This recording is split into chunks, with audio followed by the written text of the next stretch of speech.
Hello,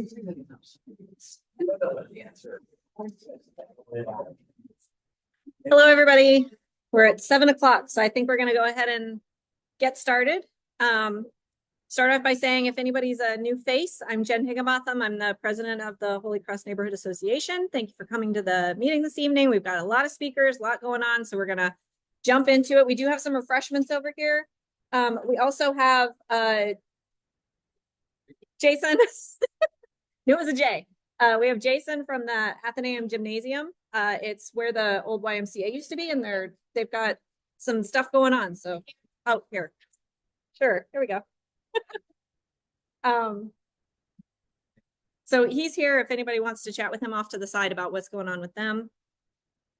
Yeah, he's got some handouts and things. And all the handouts and like kind of refreshments and stuff are over there. So anyway, let's jump into it.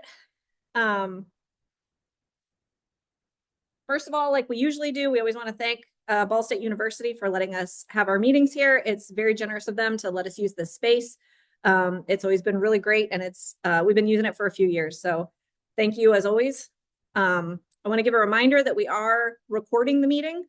We will be posting it to our YouTube account for people to watch who couldn't come to the meeting today if they want to watch it later. And then when we do have comments, we want to keep them brief. If we have when the speakers come up, we might not be able to do questions like right after the presentations because we want to get through them, but we will try to have some time for a couple of questions, maybe like one or two after each presentation, but we'll try to get through them so that we can get all the speakers up here. And then for guest speakers, this is the list. So that's why we want to get through them. We have a lot of people from a lot of organizations, and then we're going to have some neighborhood reports as we usually do. And then we'll talk about a few upcoming events that are going to be happening this summer. So we're going to jump right into guest speakers. Do we have an IMPD rep here tonight? Okay, I did let them know about the meeting. Sometimes they are unable to make it. So we will skip on over that and move on. So first up, we've got Susan Vogt. She's with Westminster Neighborhood Services. She's going to tell us what's going on there.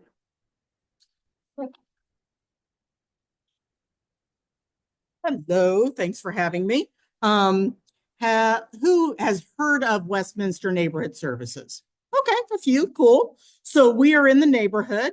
We are at the corner of New York and Keystone. I always want to say State Street, I don't know why. New York and Keystone. We've been there for about 14 years. We've been in existence for about 20 years. We started out of the Westminster Presbyterian Church on State Street. Maybe that's why I have that in my head. Our main thing is a food pantry and a soup kitchen. We're here to help vulnerable Near East Side neighbors. The Near East Side is what most people think of the boundaries of the Near East Side are.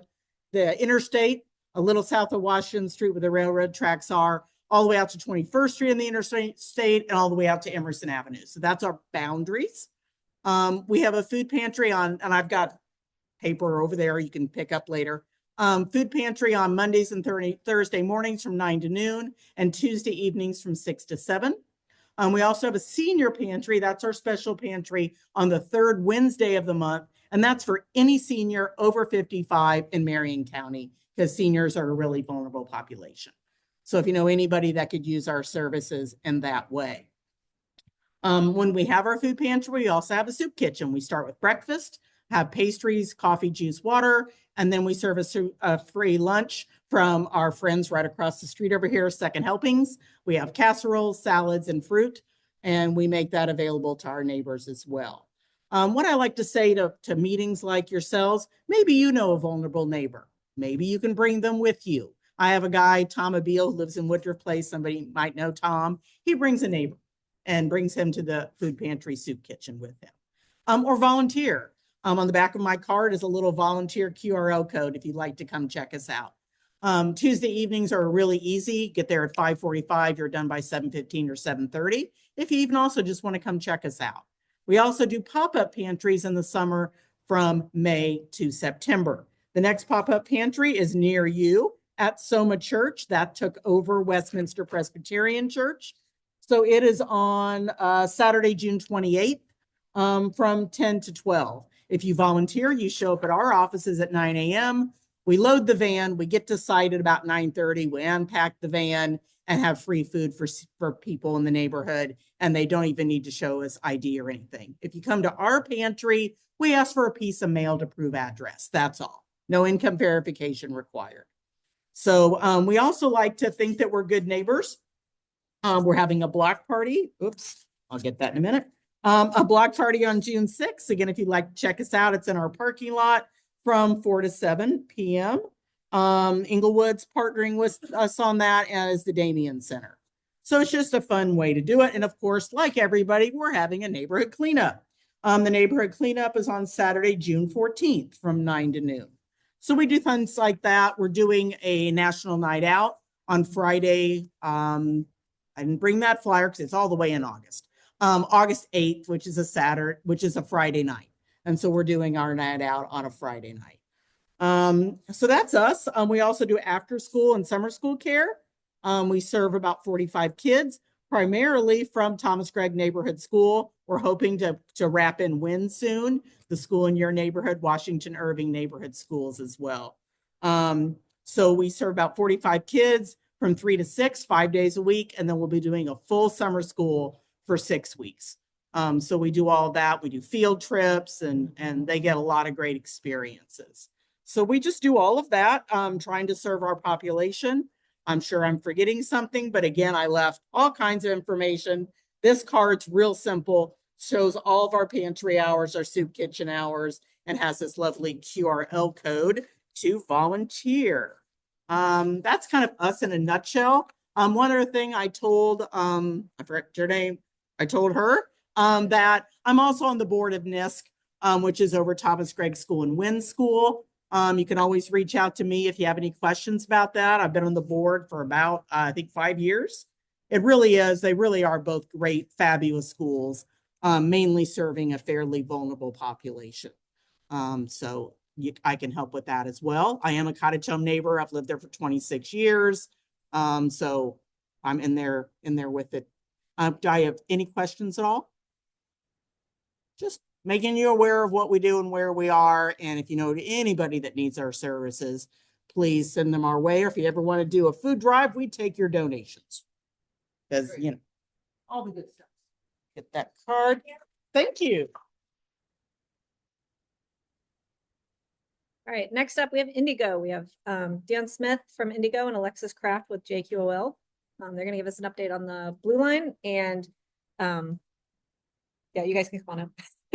that's all I got. And I do have a slide in here on 3 if you want to. I'll do it. Okay. Hi, my name is Alexis. Thank you guys all for having us. I'm the community outreach coordinator for the Blue Line Project. I'll let Dion introduce himself. Yeah, I'm Dion. I am, excuse me, sorry. I'm the construction liaison for the Blue Line Project.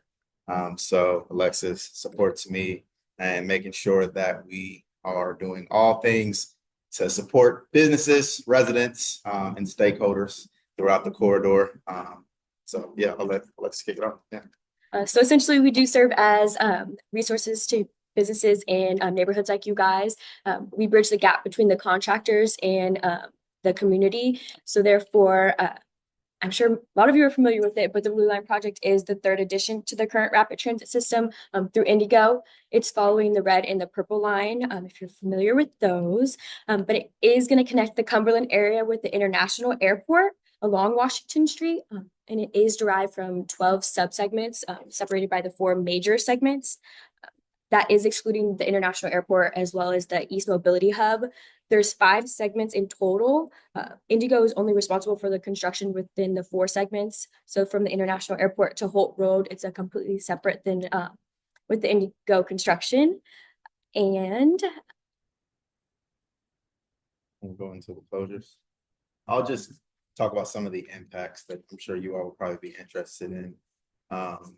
First major one that you'll probably be seeing will happen this year around July. It would be a westbound closure from Rockville Road to White River Parkway. So inbound access to downtown will always be available no matter where you are along the corridor. So if you are east of downtown, it'll be a westbound, westbound closure. I'm sorry, eastbound closure, apologize. So that'll be about 150 days, expected to happen around mid-July this year. Again, that's the first major one. Right now, there's a lot of prep work. You've probably seen a lot of different lane shifts, temporary intermittent closures. We haven't shut down anything completely. We've maintained eastbound and westbound access throughout the whole corridor pretty much at this point. But also want to include that there will be a Harding Street closure in tandem with that westbound closure. That'll be in your all's area. That'll be, I'll tell you how long that'll be. That'll be 60 days. So again, that'll be 150 days with Rockville Road to White River Parkway. And then at the same time, there will be a 60-day closure of Harding Street south of Mohawk. So we do have maps as well. We'll have a little bit more sophisticated maps that we'll be able to share and hand out. But this information and these maps that I do have in my hand are on the website at indigo.net/blue. But sorry to cut you off. I just kind of want to get that part out, because I know a lot of people probably like, how are we going to be affected? So yeah, so I don't think we can add anything else. I have more details about the infrastructure and the upgrades that Indigo is going to be doing for the public as well along the corridor. But I would like to just open up for questions, and I feel like that might be a better aspect if anyone has any questions or concerns about the project. If not, there is a lot of resources for you guys to utilize as well throughout the duration of the project. Once construction begins, it is set to begin this year in June. So there is some ongoing construction going on through utilities. So that's separate from Indigo, as he mentioned. That's not going to start for you guys until the White River Parkway closure. But we are in constant communication and collaboration with them. So Dion sends out a weekly newsletter. So once construction begins, he'll send that out, and it'll have a current as well as a 3-week look ahead that'll prepare you guys for what to see and what to expect. That is on the Indigo website as well. There's a sign up at the very bottom of the website. It is an option to sign up, and then you just put your information in there, and then it'll go straight to you on there, as well as a toolkit on there that you can request for businesses. If any of you are business owners, you can request that on there. It utilizes window slings as well as property signs that say that we're still open, so that you guys can make sure that the public knows. And then also request meetings like this for us to come, or an Indigo representative to come. And then we do one-on-one meetings if that's a better fit for you guys, where we would bring the contractors, the whole project team. So it'll be the engineers and us as well. Thank you for having us.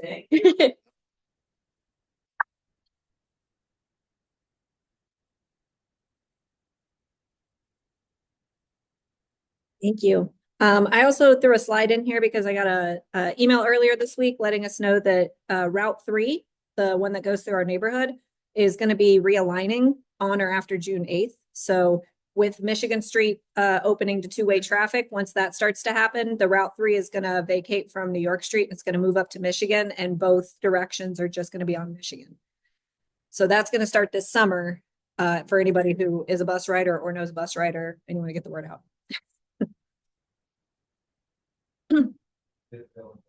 What was that? Can you say it again? What's that going to do to? It's like not Okay. no dedicated lane. It's a bus route like the 8, you know. Yeah, it's just a bus that goes through the neighborhood on the pair right now.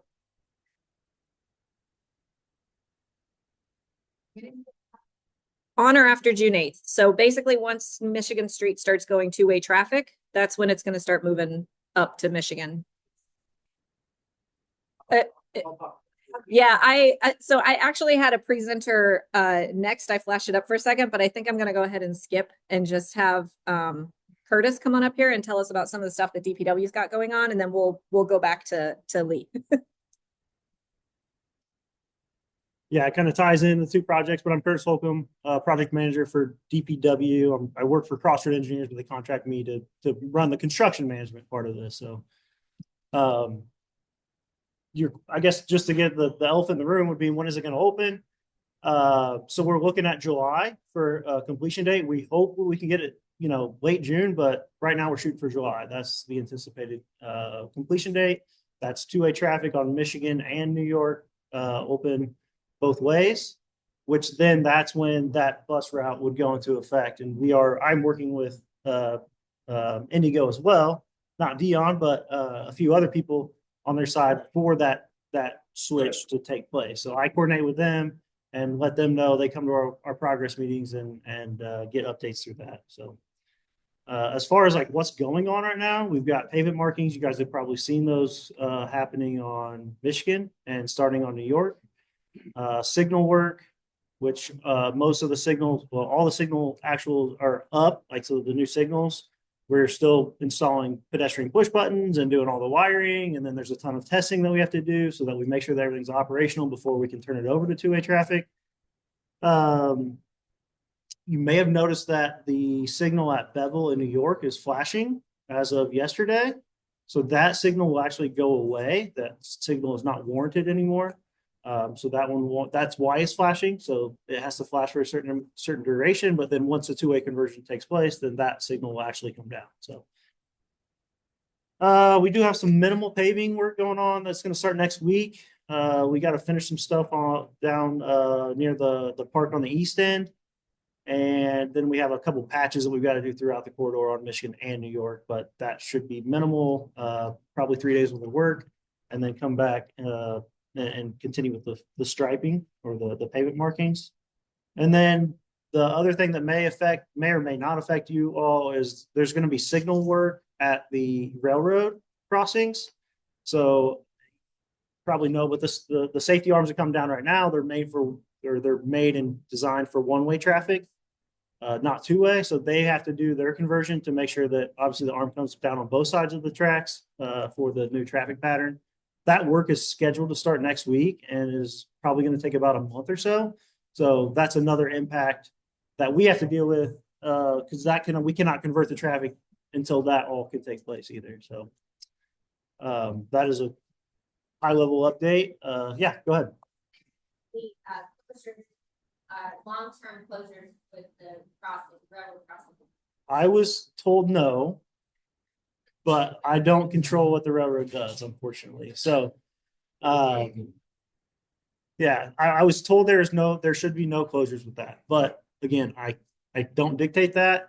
If I hear of something, I will try to notify, you and your team and through our comms team. I think that's how you reach out to us anyway. So, okay. If I hear something, sometimes you guys might find out before I even do because I might not be on the project and then they just close the intersection. So, yeah. Any other questions? Yeah.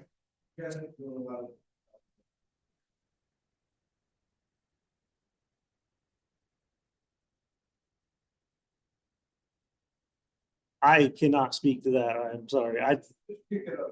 Yeah, I will. Yeah, I'm just managing the construction of this. I don't have much involvement in the planning or the design, so I'm just here to manage the contractor and make sure the project goes smoothly. Any other questions? Yeah. The flashing light at New York and Bethel is going to be removed after a few weeks. It will be removed once the two-way conversion takes place. Because I had something from DPW saying that they were committing to keeping it up. Okay, Okay, I'm just wondering if that was, I'm if sorry. this has changed because I need to talk to Councilor Brown if it is. Yeah, Okay. That's been my direction, so I cannot speak to that other than I was told that it's going to get retired and there will be a RRFB, so rapid flashing beacon for pedestrians to cross on the east side of the intersection. So there'll be, you should probably see them at like school zones and that kind of stuff. So yeah. Anything else? All right. Well, thank you for your time.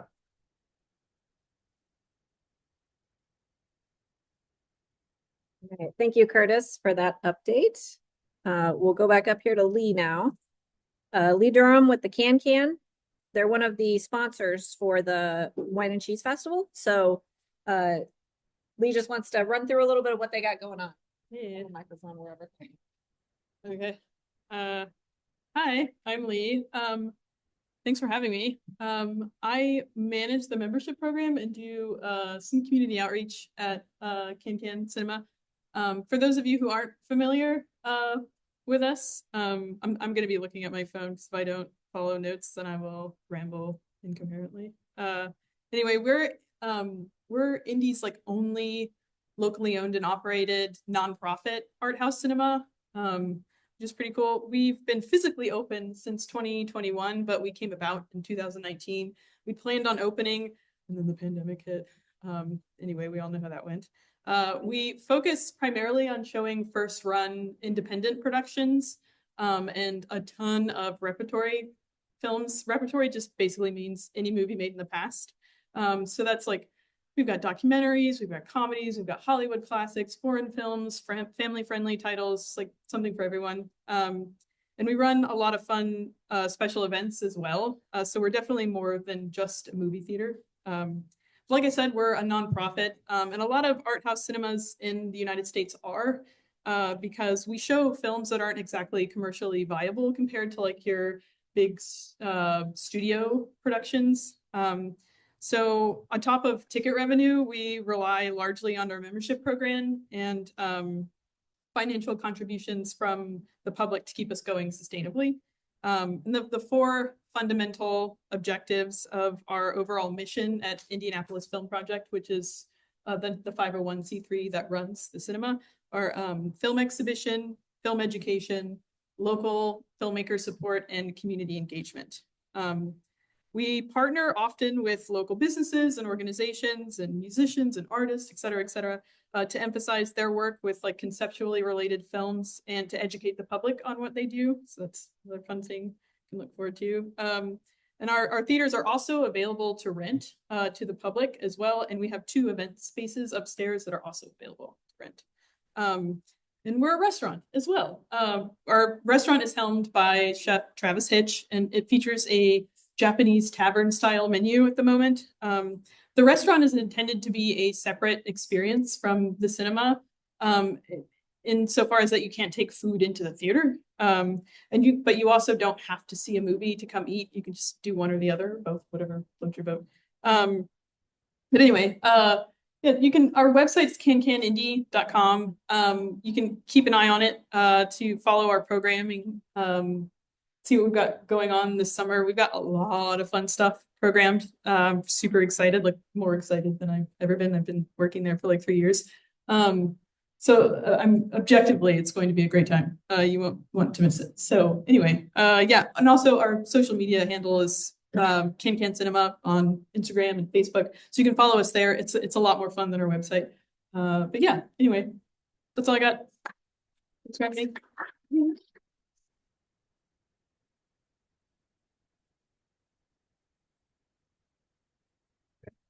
Thank you, Lee. Oh, so we had Jason was here, but he was here at the beginning. He had to take off. Heard from Curtis, and then now we've got Jeremy Stevenson going to tell us what's going on with Market Street stuff. Man, just figure out how to get this to go. It may or may not. Or the slides up yeah. there next. Oh, the thing at the top, and just have to ignore it. Oh, this slide. Yeah. That's right. You have slides. Hang on. Just a second.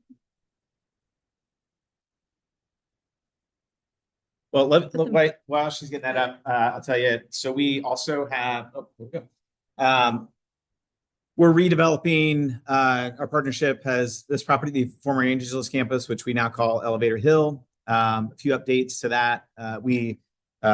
Employee Michael Tapp Knight is probably updated in terms of our progress at Gather Apartments. So we've completed those.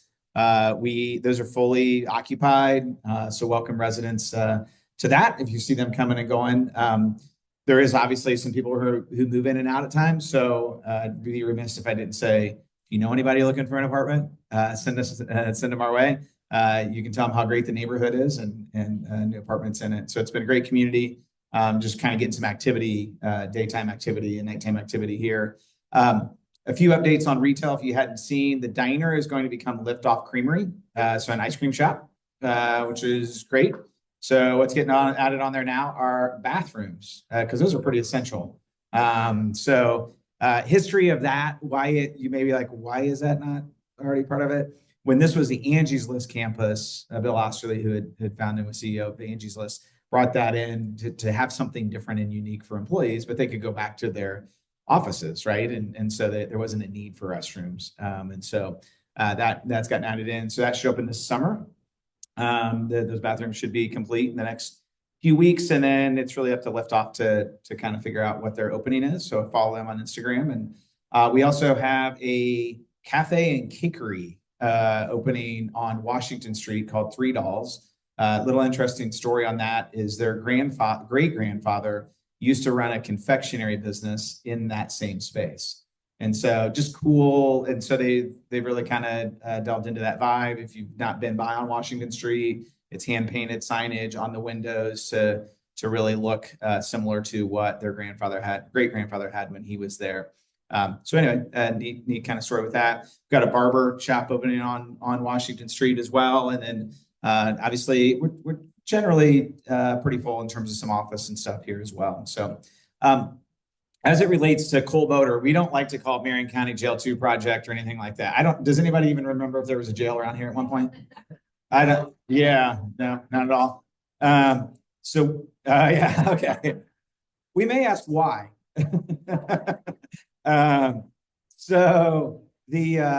So Cole Motor, that's why it's called Noble Neighborhood on that side. Cole Motor was originally housed, the buildings were built from 1911 to 1916, 3 buildings in total built. It originally started out as a carriage company on the corner of Washington and Davidson, and then kind of grew into the automobile business. And they were one of the largest auto producers of mid to high-end cars in the late teens and early 20s. They had over 400 dealerships throughout the U.S.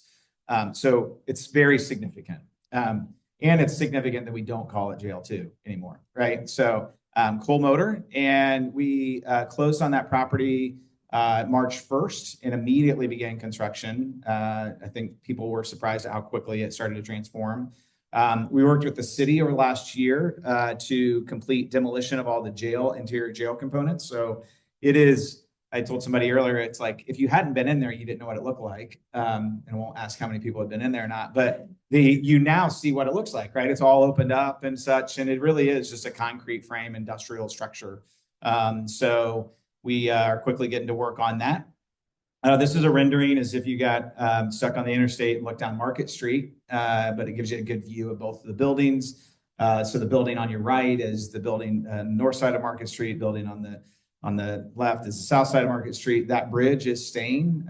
We have historic tax credit projects on this, or it's a historic tax credit project. But the good thing is they don't have a lot of say over that bridge because it wasn't during the historically significant period.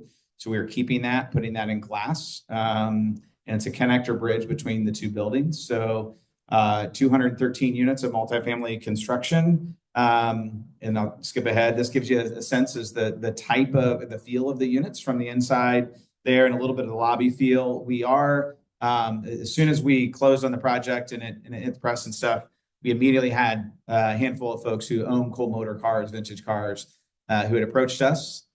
We were thinking about we may have to buy one in there, but they want to display theirs. And so there will be an old Cole Motor car right on Market Street there as well, which you can kind of see a little bit in the image on the top right. But this project, 213 units of multifamily, and then you can kind of see on the right, I'll show you another image of it as well. This is then to Market Street. We're really focusing attention on Market Street a great deal. As you guys know, it's one of the only spots you don't have to wait on a train to go by. Anyway, so the building on the left side is, I keep turning to, like, you're seeing it the same way I'm seeing it on the screen. The building on the left side is the building on the north side of Market. It's going to have elevated, a little bit of a deck out there. So elevated retail. That's 10,000 square feet of space there. So it's 5 2,000 square foot spaces. So we just hired a broker for that same broker that we've done some work with in different areas of town. But we have the elevated deck there, looking to really get that going. And then right in the foreground on the right side there, you see a sign there. That's 2,000 square feet of space that's there as well. And we're really close to signing a really great tenant that I think everybody would really love, local tenant for that space. We just are getting started. So we are really looking at trying to be as local with retail as possible. But we're also trying to fill the retail. So we'll see what we can get there, but we really have some good momentum so far. And then this is a view from the east side of the building, that sawtooth structure you can see. That was an old alleyway in between two buildings. The building that was there had to come down. It was structurally, had some major issues with it. It's one of the first reinforced concrete frame buildings built in the city. It had issues from the very beginning. The city actually didn't even operate much of anything in that space, but you can see that kind of throughway, some outdoor amenity space for residents. There's also a rooftop amenity space in there as well. And in the back of the building on the right or on the north side, we're looking to try, but kind of behind the retail, on the entry drive on this side on Davidson, we're looking to try to get an early childhood center in that space. Those are hard to really get done, even with kind of giving them the space. Operators are hard to come by to operate without continued subsidy from employers or others in that space. But so we're working hard to try to get that done. That's all I have. Any questions?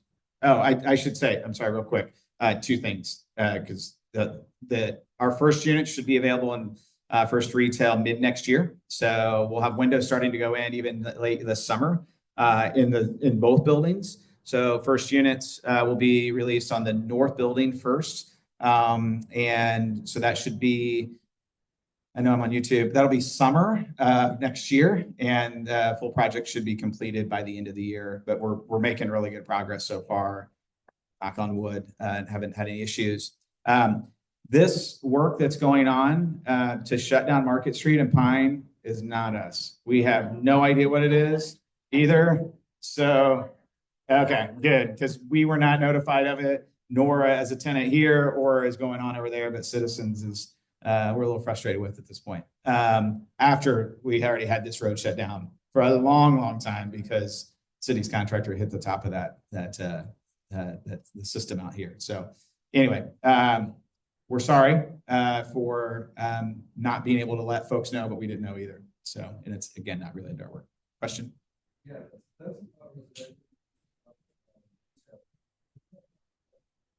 Yes, we have parking on both sides of the building. So it's pretty close to 1-to-1 in terms of parking on residential. I'll tell you, like at here, and we have some parking over here and a few other spots as well, but it's effectively a little under 1-to-1 on residential, then plus the retail. On the north side, this parking lot actually that you see here is not kind of fenced off. The west side of parking on the west side of the building is kind of naturally fenced between railroad tracks and then what will be a kind of fence along just back off of Washington Street. This side, the southern half of the parking lot will be mainly for residential, and northern half will be mainly for retail. So one of the benefits is that there is daytime street level there's daytime parking. We're also working with the city, and I think again have been told that we're good on it, is to take the northern lane of Market Street here and make that street parking, which I think just helps activate. And then we're trying to work with NDOT as much as possible for a few reasons. One is to kind of alleviate the challenges that are taking place in terms of using that as a shelter area and blocking sidewalks. But it is also to kind of beautify the area as well. And so there's some thoughts kind of going through in terms of that. Hopefully the same with the rail bridge as well, but CSX is a little harder. So, yeah. Any other questions? Yeah. So we'll have bike racks and bike room. And then we'll also have EV parking and such as well. So we do that in all our properties or projects. We also, I guess I did mention, we did work with the city to get Market Street redone. So that was supposed to be done a few years ago. And it just had some delays on a similar utility company in terms of that project. But we were able to get 2 bike stations here on campus. So if you haven't done that. There's 2 bike share stations here on campus as well. Well, yeah. Oh, on the bike stations? Oh, okay. Yeah, call them in. Yeah. Any other questions? You got a lot. Great, thanks.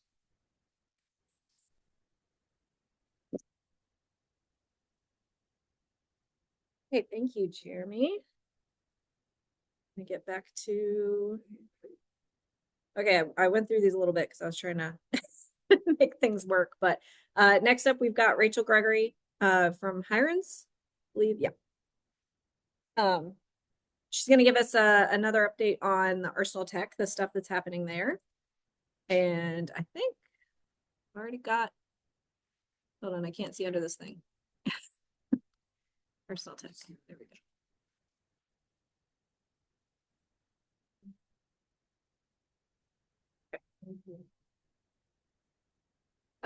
Then just move the mic remaining. Perfect. All right. Good afternoon or good evening, everyone. Thanks for having us again. It's great to see you. I know that our team has been here a couple of times to talk about the exciting renovations at Arsenal Tech, and I'm here with Dr. Bill Murphy and Paul Riley at IPS, and we're just going to give you some more updates about what's coming up as we end this spring semester. So active and upcoming work. Currently, there's a recable of AV systems and security systems, tuck pointing and fire alarm replacement. And then upcoming, we've got bleacher replacement, a new press box, along with fencing and screening, and then really improving the accessible pathways and refurbishing the basketball court surface. So all of these will be in progress throughout 2025. And, you know, as more updates come, we'll make sure to update you guys and provide any necessary information that's needed throughout the project. But there's some additional drop-off updates that we'd like to communicate. So I'm going to pass it off to Paul and Dr. Murphy. Hey everybody, my name is Bill Murphy. I'm the Chief Operations Officer for IPS. My wife's out of town, so forgive me for showing up in casual attire. But I'm in between soccer games and a baseball practice, and I have to get to Lebanon to pick somebody up at 9 o'clock because travel basketball is what I signed up for when I had children. Folks from Hirons have communicated back to us the added challenge that is created by the now two-way street. Obviously, I had not a lot to do with the choosing of the two-way street, and I found out about it at roughly the same time you did.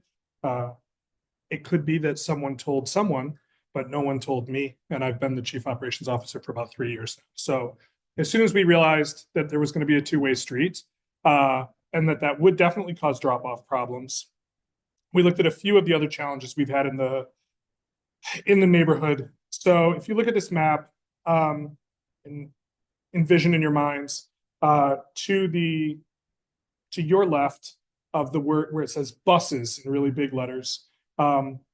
If you cross the street, that's where the tennis courts are and the student parking. It's like a triangular shaped student lot.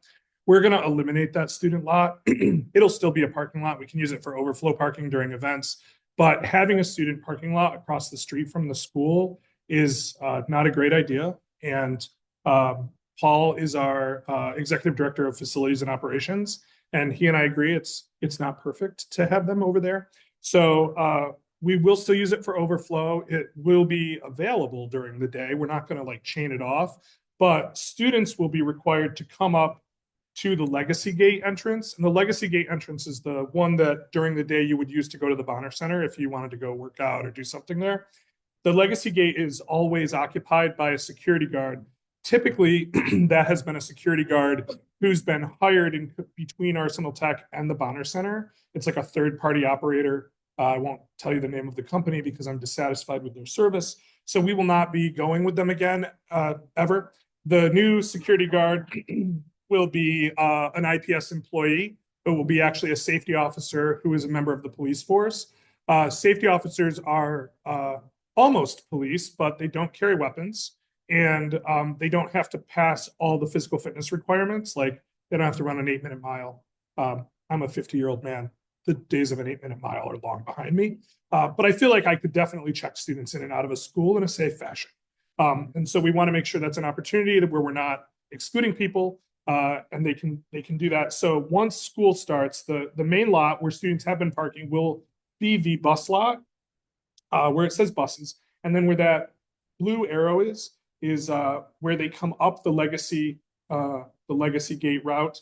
For those of you that are on the internet right now, forgive me as I step away because I want to point at the board because I used to be a teacher. So imagine this is like, it's a swing gate. When the kids are coming onto campus, we will swing it this way in the morning. So you can't drive into Bonner Center parking area as a child or a parent dropping off a child the first 45 minutes of the day. Once that stops, we will swing it back this way. So Bonner Center folks can go in and park in the Bonner Center area, and students can park here or here for parent drop off. And then where the star is, this is just to let us know there has to be a curb cut here so we can build a little driveway. Where the star is, that'll be the new student check-in spot, because a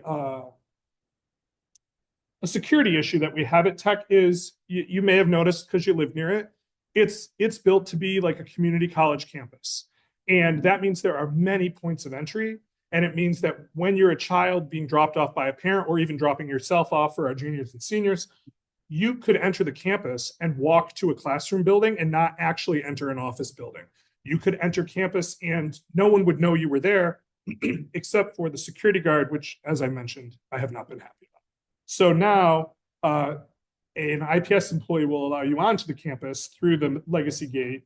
You will come in, you will park, and where the star is will be where you check in to say, hey, I'm on campus now. And that person will have immediate line of sight to the parking lot at all times. So people can't enter the campus without being seen by the person. That building is the gymnasium.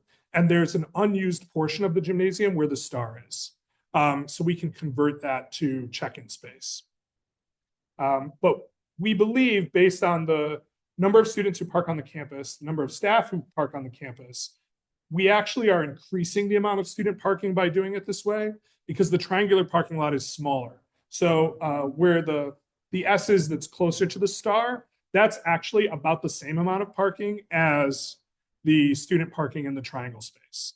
And the larger block that's now going to be student parking will accommodate any student essentially that wants to drive, still leaving room for staff overflow and guest overflow parking. And then staff will have their space.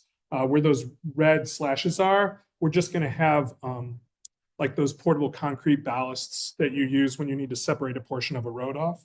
And now that I know who Curtis is, I will call you and we can say, let's talk about two-way roads. But that's going to be our parking solution. We think it should work.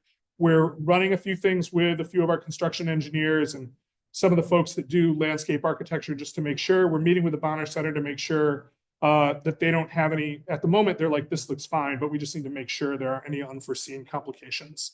But we believe it will allow parents to loop in for drop-off, which will prevent the backup of traffic on Oriental and Michigan, because they'll actually enter the campus for drop-off instead of being on the main road. It is possible that a parent will refuse to listen to the principal as they say, please come up this way.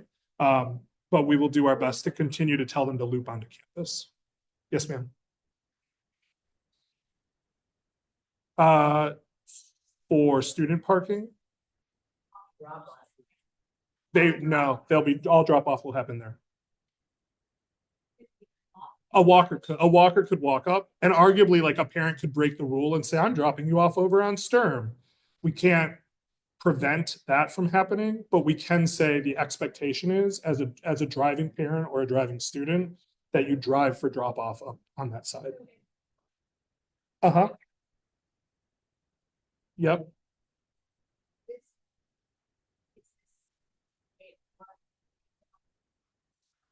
I don't imagine it will, but I actually go to Sturm. Every year that I've been an employee of IPS, I go to Sturm and I park there once a week on the circle and wait to get a phone call where someone says, hey, do you know there's a boy vaping in the former gazebo? And I say, well, I'm sitting at the gazebo. There are currently no boys vaping in the gazebo. Or they say, or I say, yes, I see that person vaping. I can't tell if he's 19 or 27. And I can't approach a stranger on the street and tell him, get off the street, because that could be considered profiling, especially if I call the IPS police and say, I need you to come off campus where you don't really have jurisdiction and confront a person who might be 27. But there have certainly been instances where I have been there, someone has called and said, hey, I think there's a drug deal going down right now. And I've said, yeah, that's definitely a drug deal. It's 1.5 feet away from me. And I've watched them walk into the house, and I've called the IPS police and said, there are people who appear to be students. They went into this house. I'm 90% certain the woman in that house served them alcohol.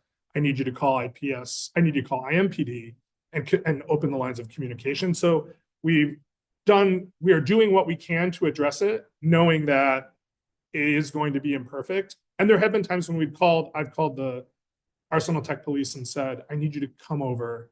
This is definitely a student. Like, I can see their lanyard. And then we're able to do something about it.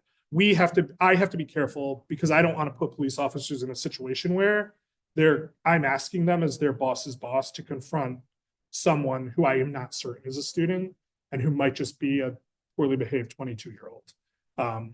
So there's a little bit of complexity there. But what we are saying is, you have to come over here and park. One of the things that with the triangular parking lot they tried to do was kids weren't parking there because it got fenced off after school, or the gate got closed after school started.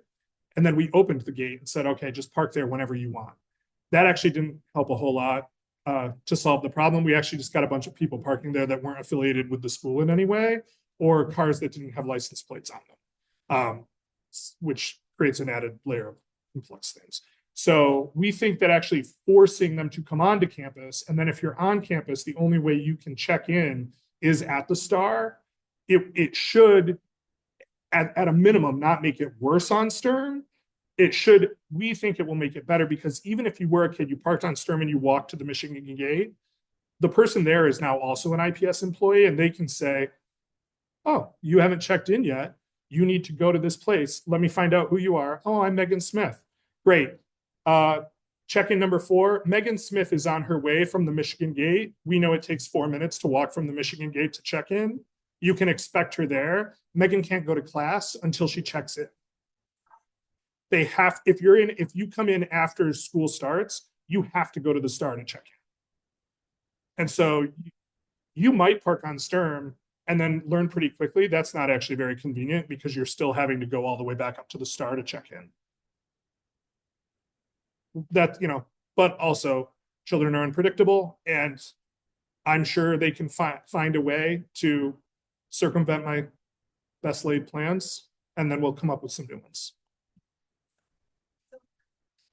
Oh, I'm sorry. Yeah, that was forever. There have been a lot of questions. If somebody has a burning question, like, feel free to kind of go around the corner to ask it, assuming you guys are going to take off. But we do have some more things to do. So please don't.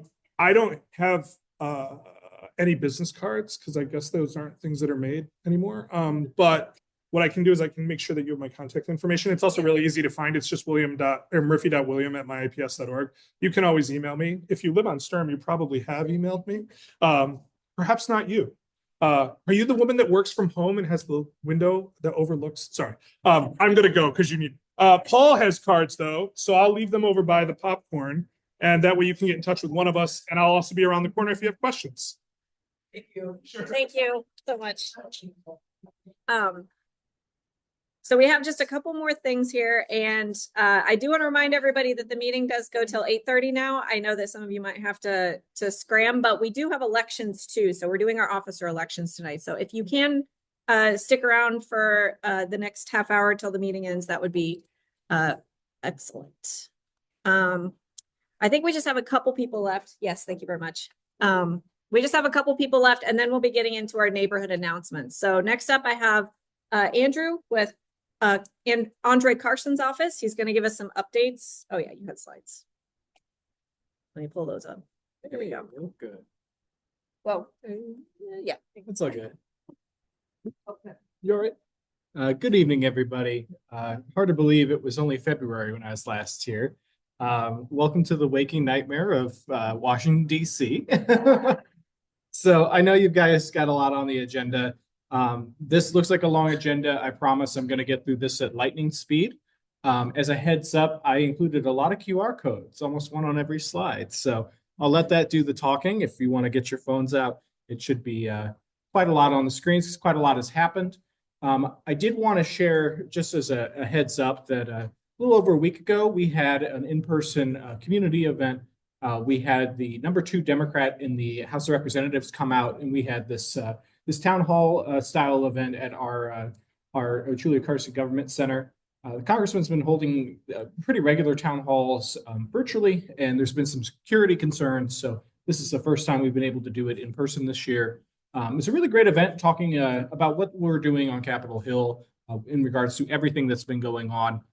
So I highly encourage you, if you can, go to our YouTube and watch the link. I also have the QR code for our last virtual town hall. We had the Marion County Public Health Department director on as well, talk about what's going on with our county health department and some of the cuts that they've been experiencing. And then, of course, the congressman's been doing his own part, joining in on all of the different protests that have been going on in DC and here in the city. I did want to share as well, I mentioned the last time we were here, the Know Your Rights flyers that we have in over 20 languages. We held our second immigration rights webinar. This was, again, an update based off of our one we held at the start of the year, just for connecting resources to our neighbors and trying to share as accurate and up-to-date information as we have. So we will for sure be doing that event moving forward and still working as hard as we can to get an update on what's happening here on the ground in the city.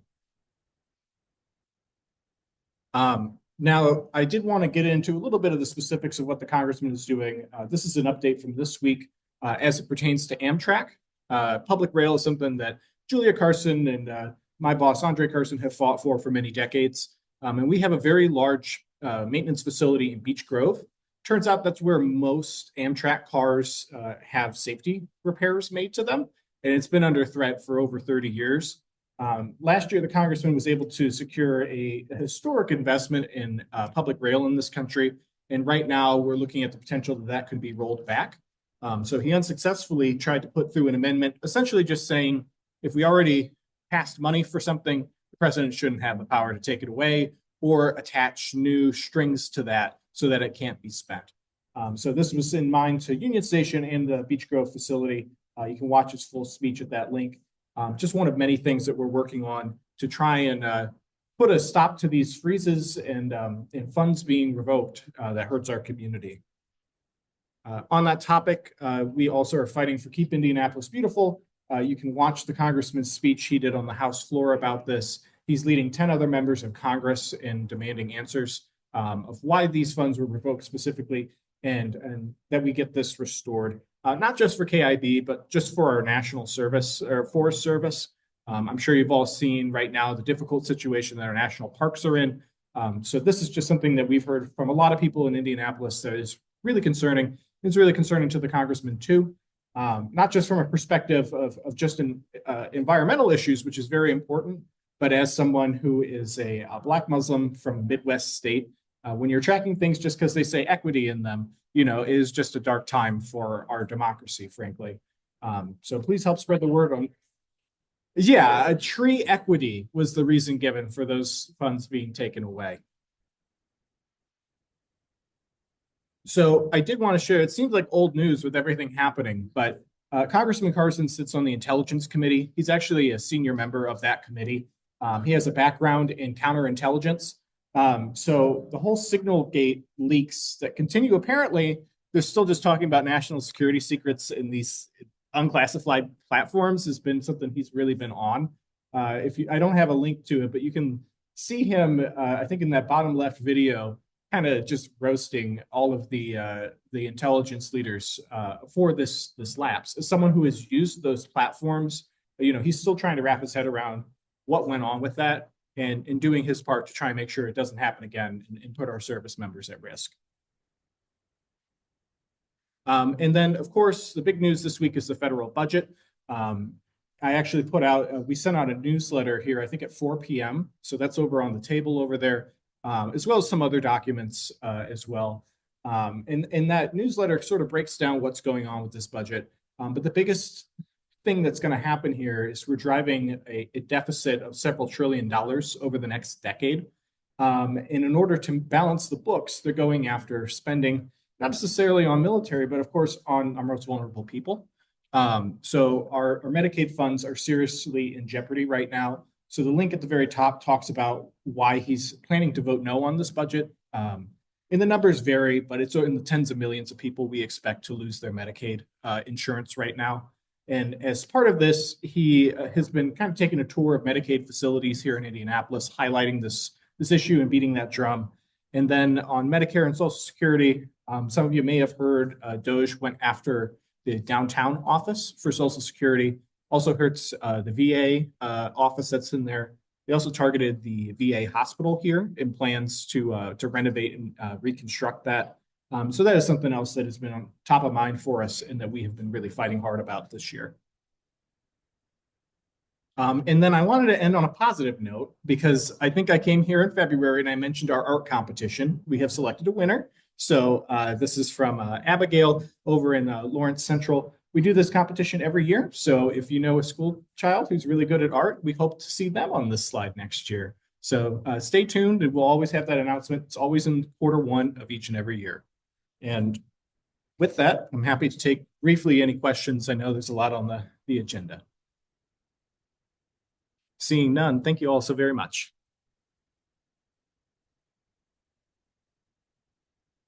Thank you, Andrew. All right, I know Jesse couldn't be here. He said something about sending somebody to give updates on his behalf, but I don't think I've heard anybody say they're here for that. So hearing none, we're gonna move on. And I don't think I saw Jacob either. Okay, so we'll move on. I know, but I sent him an email. Okay, so moving on. Hold on. It is, there we go. We need to do our annual elections. So we updated our bylaws for the Holy Cross Neighborhood Association last time we met back in February, so that the second scheduled meeting of the year is now the annual meeting, making this the annual meeting, which means it's time for elections. So we have two organizations. We have our association and we have our foundation. They have different terms. They have different positions that are available, but we're going to go through each one. The bylaws say that the majority of the current people present at the annual meeting are basically who votes on the election. So essentially you all in this room voting, we're just looking for a majority. But for the Holy Cross Neighborhood Association, currently we have myself, Jen Higginbotham, I'm the president. Amanda is our vice president. Our treasury is Brian or BW Shield, and our secretary is Randy Myers. Randy's over here. And so we have, the four of us agreed to be on the ballot again. I did mention this in February. We're happy to entertain people who are interested in this. They do have to be from the association board though. So at this point, we haven't had anyone else from the board show interest. But if you're interested in maybe running next year, please let us know. We're happy to kind of carry you along and then you can get an idea for how it all works. So at this point, we just need votes. And I think, yes, we're going to need a motion and we're going to need a second. We're going to need names. So we've got, okay, yeah. Yeah, so we got Susan Huffman and then we got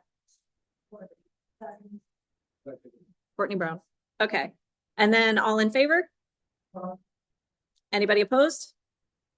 All right, so we've got our slate of officers. Thank you very much. And now we have one position that is open for election for the foundation. And we have on the right there the current members that are serving at present. And one of them, Therese Reckley, she is going to be stepping down soon to just focus on other things that she's got going on. But for today, we do have one nomination for an open position, and that is Nicolette Mendenhall. And she's been very active lately, and I think extremely helpful. We can take any floor nominations if there are any, but if there aren't any, we can move forward with, again, we'll need a motion, a second, say your names. So we have, is it 2 elected positions? But total 2 elected, and then. Yeah, and then the board can, the association board cannot, actually, the association officers can appoint additional people to the foundation. So anybody who's interested in sort of helping out with the foundation, please don't let this deter you. There is still an opportunity to do that. But for today, we are voting specifically for the open elected position. So, yes.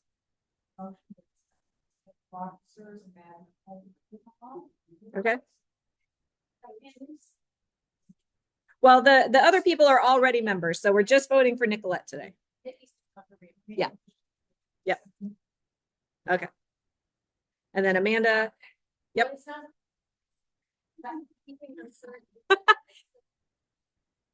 Yeah, so yeah, we can always elect them later.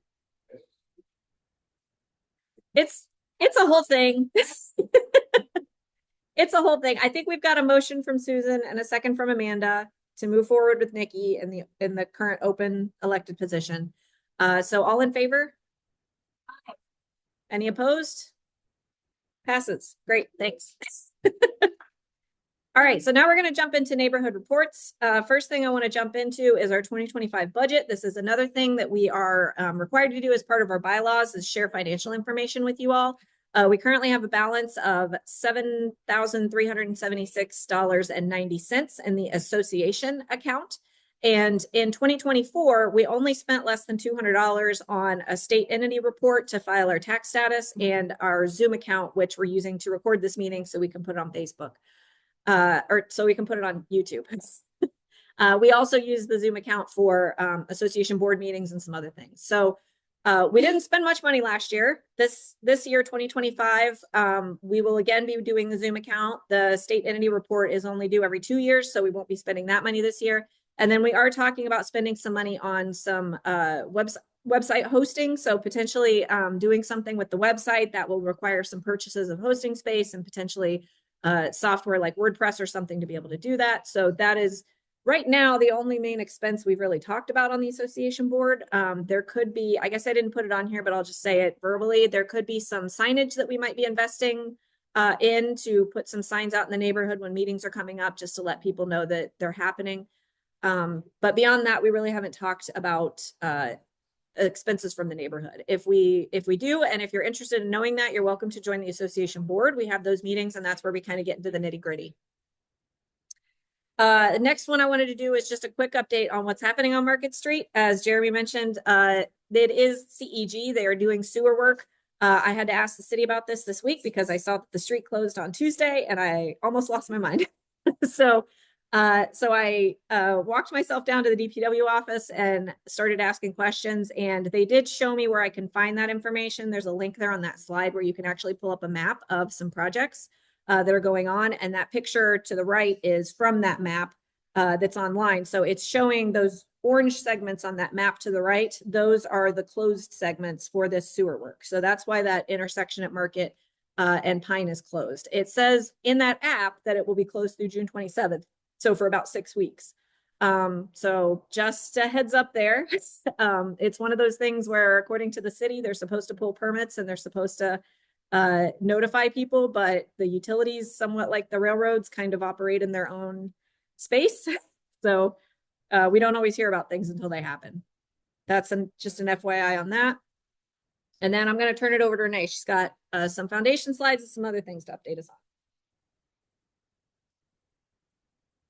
Okay, thanks everybody. You can see the numbers on the slides. That's our bank numbers. I want to note we did go ahead and do the investment fund like we talked about doing. And then the restricted funds is not on top of the 38,000. That is part of 38,000. And then you can see below that some of the projects that we have that earmarked for.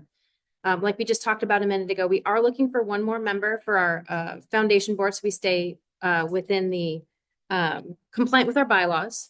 And so if anyone's interested in joining our crew, please let me know. It's as much work as you want it to be. Nikki is very, very involved. She's been doing a lot lately. If you only have time to come to the meetings and maybe participate in the emails, that's fine. Everybody has different amounts of involvement they are able to have. Neighborhood signs next to Jen. There's our neighborhood sign. I have 3 left. I will be reordering them. By popular demand, they will be metal again, but as everything else, they will be more expensive. So if you would like them at the $30 price, I have 3 left. If you don't mind paying more and you'd like a metal one, we'll get some here in the next month or so. If you have an idea for a project, we've already gotten some ideas. We have a form on the website. So please go on there, fill out the form. We might have some questions for you, and then we will review any items that come through that on the following regular meeting. We meet every other month. And then for the needs assessment, I think everybody saw it. Nikki handed them out. So if you got one at home, that was Nikki. We had over 100 responses to the needs assessment. So thank you all to everyone who responded to that. We are going to go through. Go ahead. Well, they only went to neighbors. Like they only went to neighbors, right? 200 something households. How many households are in the neighborhood? Right, which I thought was pretty impressive. Either way, I was shocked. I was shocked to get over 100 responses. So as you can imagine, it's going to take us a little while to get through all of that. And then we're going to look and see what people are interested in so we can prioritize what people were interested in doing. And then we are going to look at the funds that we bring in from our fundraising, including the Wine and Cheese Festival, et cetera. And then at a future meeting later this year, we'll kind of go through what we found, but it'll take a little while. It probably won't be the next meeting. It'll take us a little while to get through everything. Any questions on anything foundation related? Okay. We meet every other month. So the January, March, et cetera. And it's the 4th Wednesday, I think, of the month. Yeah. All right, Wine and Cheese Festival. If you haven't already marked your calendar, please mark your calendar. It's July 26th, 4 to 9. It's on the Esplanade. Here's some the fun stuff, right? We're gonna have a bar again. There'll be wine. There'll also be beer. So if you don't like wine, please know that there will be things besides wine. If you're not already following us on our new socials, please follow us on our new socials. There's a lot of information being put up on those socials. Raise of hands, who's been to the festival before? So who hasn't had the opportunity to go yet? Okay, well, it's going to be exciting, guys. It's going to be exciting. Okay. For those of you that were there last year, we are doubling the amount of cheese trays. So we will not run out in 90 minutes this year. And we will have mac and cheese for sale. In addition to the judging for the mac and cheese, there'll be mac and cheese for sale. It won't be the same mac and cheese. So if you want to try the chef's mac and cheese, you're going to have to get the judging pass. But if you like mac and cheese, Ross Katz, who started Rooster's Kitchen back in the day, will be making the mac and cheese the neighborhood will be selling. So you'll also be able to buy mac and cheese if you want. Good question. Good question. The special events are all timed. The first SOM experience is 4:30 to 5:30. The mac and cheese judging is 5 until 6. All of your votes have to be in by 6:30. You don't have to, it's not the entire time that you have to be doing it for the mac and cheese. There's lines you can kind of move around. The SOM, you have to kind of sit there and be involved the whole time. And then there's a second SOM experience as well. For the SOM, Jan, who did it last year, a lot of people know who Jan is. Tulip Tree is partnering with us this year for the SOM boxes. And then Smoking Goose, again, will be partnering for the cheese boxes. Cheese Wars, the mac and cheese throwdown, 6 to 8 local chefs will be competing. If anyone's heard of the World Food Championships, this is a golden ticket to that championship. If you saw in the IBJ a couple of weeks ago, I think a Cunningham chef won one of the competitions. This is a national competition. It's a big deal. So it's pretty exciting that, again, we're going to be a golden ticket to the World Food Championship. So if you like mac and cheese and you like judging people, this might be your event. Keep in mind, if you have very limited tickets to those items, the SOM experience and the mac and cheese throwdown, we do expect them to sell out. So if you're interested in either of those, I recommend you go online and buy them sooner than later. Also this year, the kids zone will require a wristband, $10 wristband, and you'll get to go to the bounce house, which is going to be bigger and more exciting. For the previous times, we'll still have a face painter. Paramount Schools is going to be doing a hands-on activity with the kids, like a little planting activity. So you'll need any kiddo who wants to participate in that will just need a wristband. Scavenger hunt. So keep that in mind. Okay. Music again this year, Dysfunction Brass is going to be back, Beatty and the Bayonets, and our own neighbor, DJ Sinclair Williams, will be back. For the vendors, we are already going to probably double what we had last year for the vendors. So we already have about 24 and counting. And then for our silent auction, we are going to have one again this year. It should be pretty amazing. If anyone has any affiliation with any local businesses that might be interested in donating to the silent auction, if you could help connect me to that company or organization. The silent auction is one of the biggest places where we make the most funds, if you would, for our fundraising for the neighborhood. So, and then also bidding on things when we do have it. Tickets are live. If you would like to purchase tickets, they are live. Now, we haven't publicly told people yet. Right now, the regular tickets that you would use to get samples of wine or glasses of wine at the bar or whatever, there's a discount on those right now. So if you would like a discount on those tickets, hit that website sometime in the next about 3 weeks. I think June 7th is when the discount ends and they go back up like to the regular price. If you think you want to do the special events, even if you're not sure about how many other tickets you want, definitely buy those sooner than later. Like I mentioned, the Somme experience, there's only 30 seats per session. They sold out pretty quickly last year, and there's only 100 seats. You don't sit down for the macaroni and cheese. There's only 100 judging passes available for the macaroni and cheese judging. That's to try all the chefs. If you just want a bowl of macaroni and cheese, you can buy macaroni and cheese from us until we run out. Tell your friends. Part of the way that this is a successful event financially for us and just to be fun is to have as many people as we can there. So spread the word. Again, follow us on our socials, share it, talk to people. The more people we get there, the better. And then we do need volunteers. I will have information posted soon. Obviously, we could not do this event without our volunteers. They make this happen. So please, if you are able to volunteer, we appreciate it. I'm still looking for community groups or organizations that might be looking for volunteer hours for things like setup or maybe cleanup. I imagine a lot of these are going to be kind of youth folks, so we're not going to have them tending bar, obviously. But if you know any organizations, please, if you could help me connect with them. Those of you who have volunteered in the past know it can be a lot of work if we don't have enough volunteers. All that being said, I am looking at extra perks this year for our volunteers. I'm working with some local businesses to get gift cards or coupons in addition to some of the swag we'll have. And then also tickets that you can use at the event for food and beverage. We are still looking for some sponsors, businesses and neighbors. I know some of you in this room are sponsors already, and I thank you very much. If you are able to sponsor, the link for the resident sponsorship is not linked on the website. So you'll need this QR code. We're trying to get the businesses to sponsor at a higher level. So that is on the website, but this is for the resident levels. And there's information on that website about what perks we have available for everybody with the different levels of sponsorship. Or if you own a business or know someone that owns a business, you think it might be a good fit, share the information with them. Again, this is our major neighborhood fundraiser, and that needs assessment that everyone was kind enough to fill out. This is how we're going to fund a lot of it. So if we can get some of those businesses to help, it helps take the pressure off of us as a neighborhood. And then one last thing, the Can is partnering with us for some cool things. They have a monthly event called the Cork at the Can with Jan.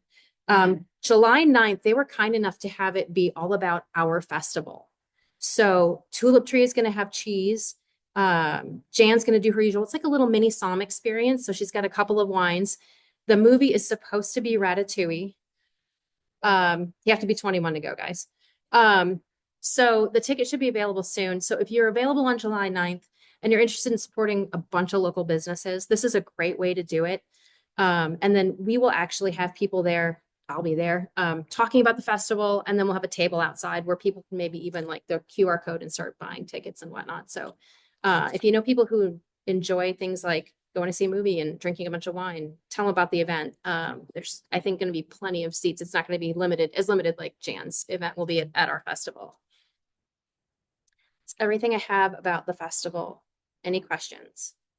Yes, ma'am.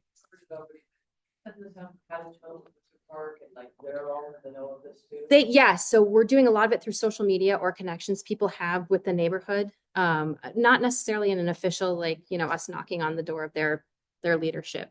But anybody who knows anybody in the leadership of those groups, if you want to share it out to them, a lot of them are already following our socials. Our marketing group did a great job of kind of doing some connecting, but that's a great question. Any other questions I can answer? Okay, everyone go to the festival.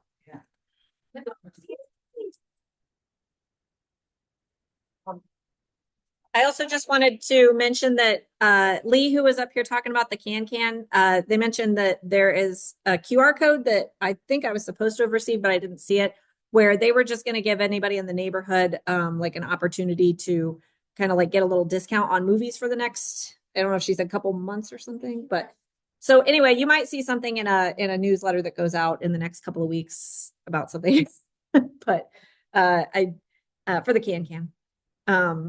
Okay, so now Cliff's got just a couple things he wants to say about what's going on with NESCO.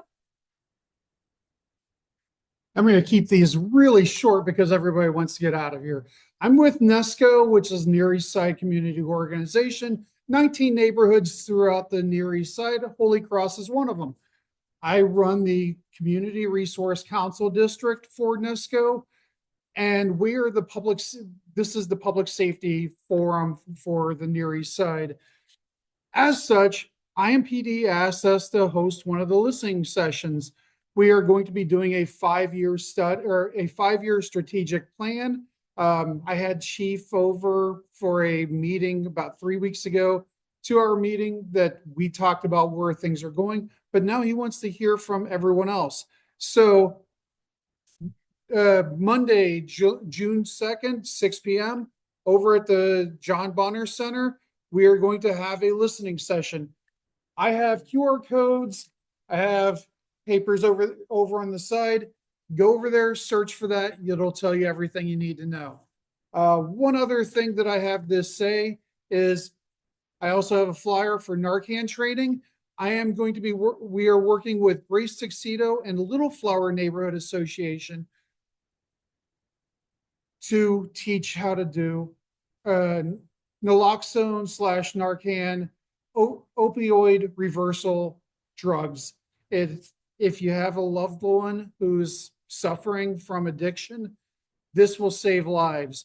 And I'm partnering with those 2 neighborhoods. We're inviting everybody throughout the whole East Side. So please sign up.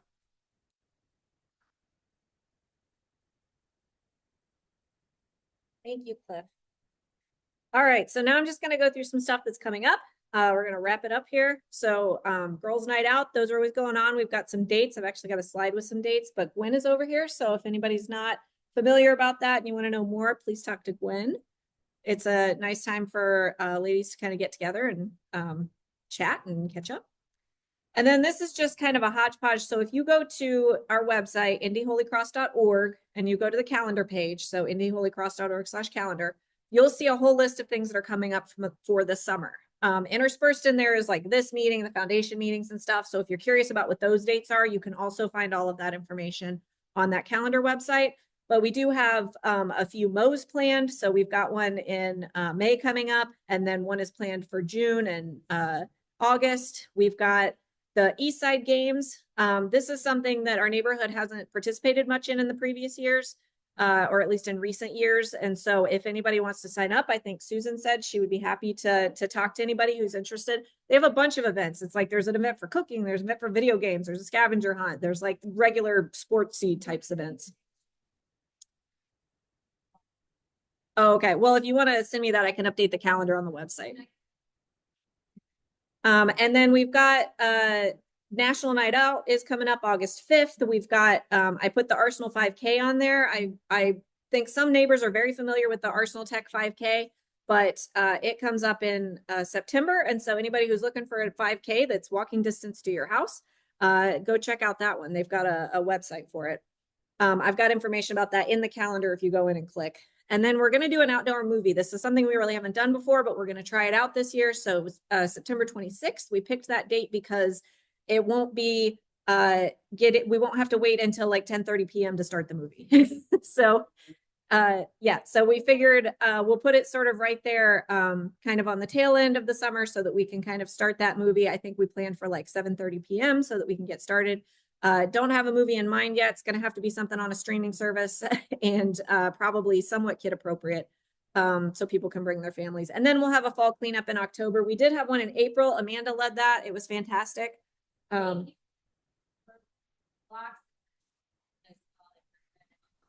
Yeah. So we'll have another one in October. Amanda will be helping us put that together. So anyway, just go to that calendar page. I just wanted to run through that real quick and let people know that we do have stuff happening through the summer, even though we're only doing these meetings quarterly. So there's lots of opportunities to engage with your neighbors. And then slides I always go through, staying connected. There's the calendar, there's QR code for the calendar, but it's really easy to find on the website. All of our social medias, hopefully some of you are signed up for that, but we're on a lot of them. And then supporting the neighborhood, we do have voluntary dues, $20 per household per year if you want to support the association. We do sometimes do things like buying pizza for people who do the cleanup days and things. It sounds like maybe we didn't do that in 24 because Brian didn't have a receipt for that, but County Health Department went to the wrong neighborhood. oh yeah, so sometimes there's just some little hiccups there, but we do try to do things like that when it comes to that kind of stuff. So upcoming dates. So the next meeting for this group will be on August 21st. So these are quarterly meetings, as I mentioned. That's the second item on that slide there. So association member meetings.